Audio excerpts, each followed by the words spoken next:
Welcome to the installation of Fishbone Offroad's JL entry guards for Jeep's 2018 to current JL Wrangler.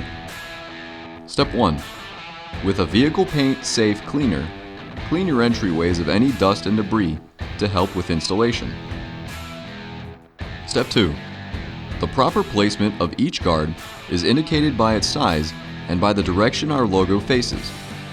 Larger guards are for the front seats, and the logo on every guard always faces the rear of the vehicle. Starting with the front larger guard, pull the adhesive tape away. Count 5 arrows in from the rear. Place the guard so that your interior panel and entryway seams lie in between the 5th and 6th arrow. Press down firmly and repeat on the opposite side. Step 3. With the smaller rear guard, pull the adhesive away. Count 2 arrows from the front. Place the guard so that your entryway seam lies between the 2nd and 3rd arrow.